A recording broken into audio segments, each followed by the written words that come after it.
বাংলাদেশে এখনো জাতীয় নির্বাচন কবে হবে তার কোনো ঠিক নেই। এদিকে এই অশান্ত আবহে ঢাকা বিশ্ববিদ্যালয়ে হয়ে গেল ছাত্র সংসদের নির্বাচন, আর এই ডাকসু নির্বাচনে জয়লাভ করলো ইসলামী ছাত্র শিবির।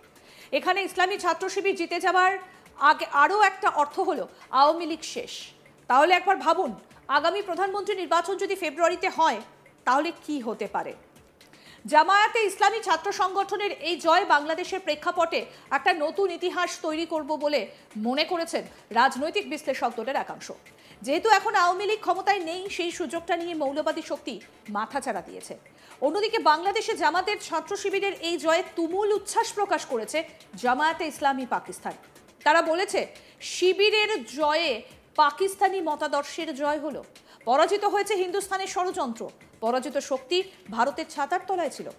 তবে এই নির্বাচনে অংশ নেয়নি আওয়ামী লীগ, কারণ বাংলাদেশে এই সংগঠন এখন নিষিদ্ধ। অভিযোগ উঠছে অনেক পড়ুয়াই নির্বাচনে অংশগ্রহণ করতেই পারেনি, অর্থাৎ এই জয়ে যে কারচুপি রয়েছে সেটা বলার অপেক্ষা রাখে না। অন্যদিকে এই নির্বাচনে দাঁত ফোটাতে পারেনি বিএনপি। আওয়ামী লীগ না থাকার সুযোগটাও খালেদা জিয়ার দল কাজে লাগাতে পারল না। এর ব্যাখ্যা দিয়েছেন বিএনপির শীর্ষ নেতা মির্জা আব্বাস। তিনি মনে করেন ছাত্রলীগ তাদের ভোট জামাতের ছাত্র সংগঠন শিবিরকে ট্রান্সফার করেছে। সোমবার দিনভর ছাত্র সংসদের ভোট গ্রহণ শেষে রাতে গণনা শুরু হয়। মঙ্গলবার সকাল 6টা পর্যন্ত প্রাপ্ত খবর অনুযায়ী ইসলামিক ছাত্র শিবিরের বিক্ষোভী জোটের প্যানেল থেকে ভাইস প্রেসিডেন্ট বা ভিপি পদে সাদিক কায়েম, জেনারেল সেক্রেটারি পদে SM ফরহাদ এবং অ্যাসিস্ট্যান্ট জেনারেল সেক্রেটারি পদে মহিউদ্দিন খান জয় বিজয়ী হয়েছেন। ভিপি প্রার্থী সাদিক কায়েম মোট ভোট পেয়েছেন 14,239। তার নিকটতম প্রতিদ্বন্দ্বী বিএনপির ছাত্রদল সমর্থিত ভিপি প্রার্থী আবিদুল ইসলাম খান পেয়েছেন 5,558 ভোট। কি বলছেন chief returning officer Mohammad Jasimuddin, শুনব। সুন্দর একটা মডেল সেট করতে পেরেছি, যেটা বাংলাদেশের অন্যান্য বিশ্ববিদ্যালয় সহ অনেক বড় বড় কলেজ আমাদেরকে অনুসরণ করব, আমরা এই আশা রাখি। সুন্দর একটা মডেল সেট করতে পেরেছি, যেটা বাংলাদেশের অন্যান্য বিশ্ববিদ্যালয় সহ অনেক বড় বড় কলেজ আমাদেরকে অনুসরণ করব, আমরা এই আশা রাখি। সুন্দর গত বছর বাংলাদেশের ছাত্র আন্দোলনের কেন্দ্রস্থল হয়ে উঠেছিল এই শিক্ষা প্রতিষ্ঠান। কেবল গত বছরের আন্দোলনই নয়, ভাষা আন্দোলন থেকে নানা রাজনৈতিক অভ্যুত্থানের সাক্ষী ঢাকা বিশ্ববিদ্যালয়। স্বাভাবিকভাবেই ওয়াকিবহাল মহলের নজর ছিল যে দেশের গুরুত্বপূর্ণ এই বিশ্ববিদ্যালয়ের কেন্দ্রীয় ছাত্র সংসদের নির্বাচনের দিকে। বিশেষ করে হাসিনা সরকারের পতনের পর সে দেশে ছিল প্রথম এই নির্বাচন। স্বাভাবিকভাবে পরিস্থিতি কোন দিকে মন নিচ্ছে সকলের বিশেষ নজর ছিল। কি বলছেন রাজনৈতিক বিশ্লেষক আসিফ এম শাহান, কি বলছেন শুনবো। তাদের যে রাজনীতির ধারাটা বা তারা যে কার্যক্রমগুলো চালিয়ে যাচ্ছেন সেইটা এই ইউথদের কাছে খুব একটা অ্যাকসেপ্টেবল মনে হয়নি। একদিকে তো হচ্ছে গিয়ে তাদের মিডিয়া ন্যারেটিভ তৈরি করার ব্যর্থতা যেটা আছে, আরেকটা হচ্ছে গিয়ে তারা এখন পর্যন্ত এরকম কোনো কিছু দেখাতে পারেনি। তারা আসলে কি অল্টারনেটিভটা দিচ্ছে যেটা ছাত্র শিবিরের অল্টারনেটিভ থেকে বেটার, এই কেসটা আমার কাছে মনে হচ্ছে তারা যথোপযুক্তভাবে মেক করতে পারে। যদি জিততে চান তাহলে আপনাকে একটা অল্টারনেটিভ ভিশন দিতে হবে। সেই ভিশনটা কেন অধিকারের প্রশ্নে, নারী শিক্ষার্থীদের অধিকারের প্রশ্নে, সেটা কেন হচ্ছে গিয়ে ডাইভার্সিটির প্রশ্নে, কেন সেটা হচ্ছে গিয়ে শিক্ষার্থীদের অধিকারের প্রশ্নে, এটা ভিন্ন। এই ইমেজটা যদি আপনি বিল্ড করতে না পারেন তাহলে হচ্ছে গিয়ে আপনি এখান থেকে আসলে কিছুই শিখেন। যদিও এই নির্বাচন চলাকালীন কারচুপির অভিযোগ উঠেছে, নির্বাচন চলাকালীন তা বয়কটের ডাক দেন নির্দল শিক্ষার্থী ঐক্য প্যানেলের সহসভাপতি প্রার্থী উমামা ফাতেমা। বুধবার গভীর রাতে সোশ্যাল মিডিয়ায় নির্বাচন বয়কটের ডাক দেন উমামা। লেখেন, বয়কট ডাকসু বর্জন করলাম, সম্পূর্ণ নির্লজ্জ কারচুপির নির্বাচন। 5ই আগস্টের পরে জাতিকে লজ্জা উপহার দিল ঢাবি প্রশাসন, শিবির পালিত প্রশাসন। এর আগে ডাকসু নির্বাচনের ফল ঘোষণার আগেই তা প্রত্যাখ্যান করেন ছাত্রদলের ভিপি প্রার্থী আবিদুল ইসলাম খান। বুধবার গভীর রাতে নিজের ফেসবুক পেজে এক পোস্টে একথা জানান তিনি। শিক্ষার্থীরা বলছেন, ডাকসুর এই নির্বাচনে ছাত্রদলের কর্মী সমর্থক সবাই ভোট দেননি ছাত্রদলের প্রার্থীদের। কারণ হিসেবে এই ছাত্র সংগঠনের অন্তর্কোন্দল আর কেন্দ্র ও বিশ্ববিদ্যালয়ের নেতৃত্বে থাকা অনেক নেতার অসন্তোষকে দায়ী করেন।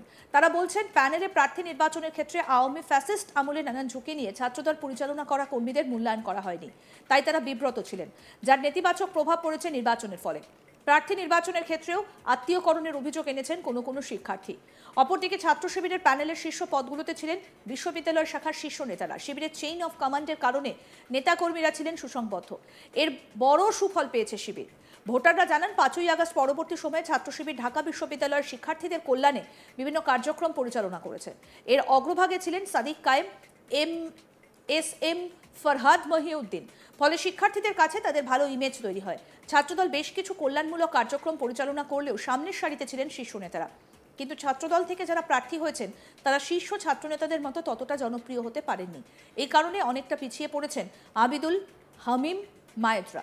শিক্ষার্থীরা জানান গত 1 বছরের রাজনৈতিক পট পরিবর্তনের পর সারা দেশে বিএনপি ও এর অঙ্গ সংগঠনের নেতা কর্মীদের বিরুদ্ধে চাঁদাবাজি সহ বিভিন্ন অভিযোগ উঠেছে। এর ফলে বিএনপির ছাত্র সংগঠনের কাছ থেকে শিক্ষার্থীরা ক্রমে মুখ ফিরিয়ে নিতে শুরু করেছেন। এটা ছাত্রদলের পরাজয়ের পেছনে অন্যতম কারণ। কি বলছেন প্রাক্তন জিএস ডাকসু মুস্তাক হোসেন, শুনব। সাংগঠনিক শক্তিটা তো সীমিত হয়ে গেছে, তা সে বিষয়ে তারা খুব একটা ভরসা পায়নি। তারা তুলনা করেছে যে প্রতিদ্বন্দ্বী যারা আছে তার মধ্যে তারা হচ্ছে তাদের মধ্যে মন্দের ভালো, যে গতানুগতিক পথটা ছাত্ররা একেবারেই পছন্দ করে না, এবং গণঅভ্যুত্থানের মাধ্যমে সেই একটা টোটাল অপছন্দ থেকে তারা নির্দলীয় চেহারা ছাত্রদের নেতৃত্বে তারা আন্দোলনে নেমেছে। তারা যদি অতিরিক্ত আত্মবিশ্বাসী হয়, যে কোনো শক্তি বেলায় প্রযোজ্য। 2008 সালের নির্বাচনে শেখ হাসিনা জয়লাভ করলেন, মুক্তিযুদ্ধের নাম নিয়ে তিনি যে বাড়াবাড়িটা করলেন, বিশেষ করে 2014 সালের পর থেকে এটা মুক্তিযুদ্ধের কথা বলেও তার শেষ রক্ষা হয়নি। অপরদিকে জামায়াতে ইসলামী নেতাকর্মীদের বিরুদ্ধে তেমন কোনো অভিযোগ পাওয়া যায়নি, পাওয়া গেলেও তা খুব নগণ্য। আর জামায়াতে ইসলামী সারা দেশে নানা জনকল্যাণমূলক কাজকর্ম অব্যাহত রেখেছে। ছাত্র সংগঠন হিসেবে এর সুফল পেয়েছে ইসলামী ছাত্র শিবির। দাবি শিক্ষার্থীদের, প্ররোচনাতেও ছাত্র দলের চেয়ে এগিয়েছিল শিবির, প্রচারেও ডিজিটাল মাধ্যমে ছাত্র শিবির সবসময় সক্রিয় প্রচারণা চালিয়েছে। সেই তুলনায় ডিজিটাল মাধ্যমে ছাত্রদলের প্রচার ছিল খুবই কম।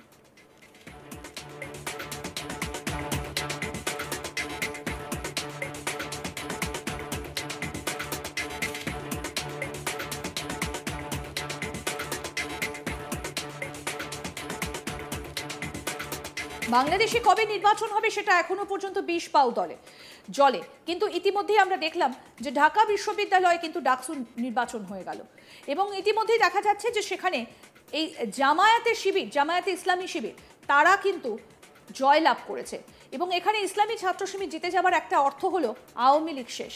তাহলে একবার ভাবুন, আগামী প্রধানমন্ত্রী নির্বাচন যদি ফেব্রুয়ারিতে হয় তাহলে কি হতে পারে। জামায়াতে ইসলামী ছাত্র সংগঠনের এই জয় বাংলাদেশের প্রেক্ষাপটে একটা নতুন ইতিহাস তৈরি করলো বলেই মনে করা হচ্ছে।